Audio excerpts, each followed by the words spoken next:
प्रभु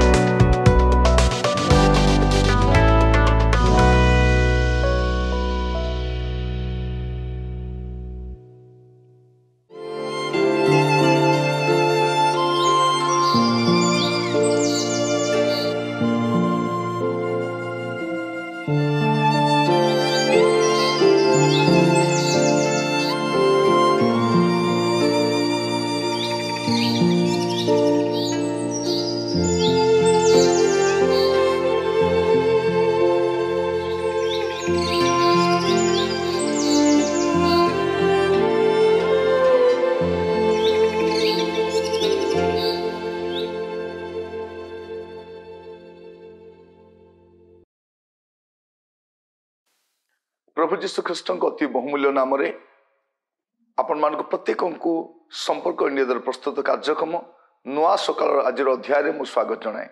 प्रभु आपण मान प्रत्येक को बाहुल्य रूपे आशीर्वाद करंतु। आज जो प्रसंग रे प्रभु को वाक्य ध्यान करवा प्रसंग शीर्षक है माटीर कहानी। माटीर कहानी माटीर गोटे कहानी अच्छी से कहानी टी आपण मान कहवाई चाहे। आदि पुस्तक तार 2 पर्व 7 पद। अनंतर सदाप्रभु परमेश्वर भूमिर धूली द्वारा मनुष्य को निर्माण करी तार नासिका रंध्र रे फुंक दे प्राणवायु प्रवेश कराइले तहिरे मनुष्य जीवित प्राणी है। ये माटी ए धूली रो गोटे कहानी अच्छी। कौन कहानी अच्छी? यही कहानी जे परमेश्वर यही मृत्तिकारु यही धूली ए माटी मनुष्य को तैयारी कले एवं तार नासिका रंध्र रे फुंक दे प्राणवायु प्रवेश कराइले तहिरे मनुष्य जीवित प्राणी है। आउ सही मनुष्य सहित परमेश्वर अपना जोगाजोग रक्षा कले। किंतु मनुष्य जे मृत्तिकारु निर्मित जे धूली तैयारी होता से माटीर मनुष्यर कहानी देखंतु।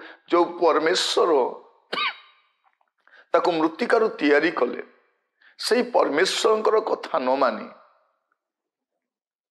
से शैतान कथा मानिला। तापर तार दशा कौन हो देखंतु। आदि पुस्तक 3 पर्व 19 पद। तुम्हें जो मृत्तिकारु गृहीत हेलो तहिरे न मिसिबा पर्यंत मुखर झाल आहार करिबो। जेतु तुम्हें धूली और धूली रे पुनर्बार मिसिब। परमेश्वर को योजना भिन्न थिला किंतु ये जेतेबेले परमेश्वर अबाध्य होची प्रभु कौन बोली कहउचंती तुम्हें मृत्तिकार गृहीत हेलो आ तुम्हें सेठी लीन न हेबा पर्यंत न मिसिबा पर्यंत तुम्हें कष्ट रे आहार संग्रह करिबो। मनुष्यर देखंतु धूली को जो परमेश्वर स्वरूप देथिले जो परमेश्वर आकृति देथिले मनुष्य कौन कला जे सही परमेश्वर कथा को अवज्ञा कला परमेश्वर कथा को हेज्ञान कला। आ उपदेशक तार 12 पर्व 6 पद लिखा जाए पुणी धूली पूर्व परि मृत्तिकार लीन हेबो आ आत्मादाता परमेश्वर निकट को आत्मा फेरी जीवो। धूली तैयारी थिला आ ए धूली रे पुणी मिसी जीवो। ए माटीर मनुष्य पुणी माटी रे मिसी जीवो किंतु आत्मा मिसिबो नाही। आत्मा कौन करिबो ना आत्मादाता परमेश्वर निकट को बाहुड़ी जीव। परमेश्वर मृत्तिकारु मनुष्य को तैयारी कले सत किंतु तारी मध्य रे गोटे आत्मा देले जामे परमेश्वर को आत्मा बोली कहू आउ ताहा परमेश्वर निकट बाहुड़ी जाए। किंतु जो माने ए मृत्तिकारु तैयारी हेले ईश्वर को भय भक्ति कर जीवन काटंती मृत्तिका तो दिन मृत्तिकार मिसिबो। मनुष्य जन्म होइछि मरिबा पाए से मरिबो किंतु बाइबल आउ एक कथा कहे जा मु कहिबा पाए चाहे माटीर कहानी रे यह मध्य जोग हुए।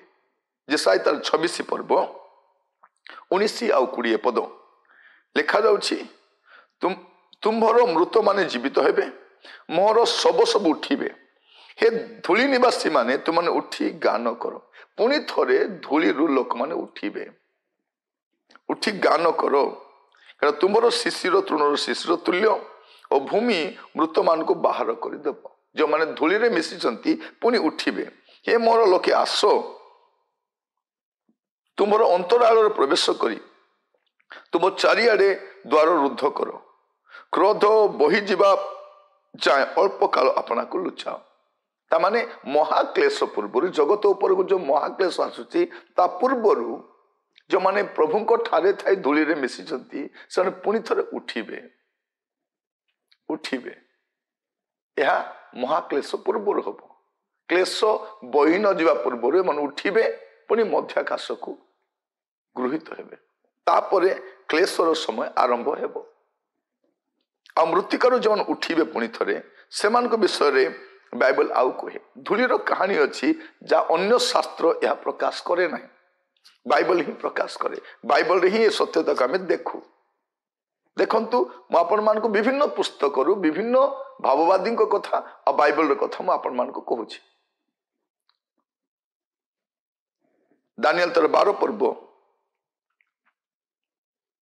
तार 2 पद पुणी पृथ्वीर धूली रे जो माने शयन करती सेमान को मधुर केतेक जागी उठिबे केतेक अनंत जीवन और केतेक लज्जा और अनंत अवज्ञा भोग करिबा पई उठिबे धूली उठिबे कौन पे उठिबे के जन अनंत अवज्ञा पाए शास्ति पाए और के जन कौन करिबे अनंत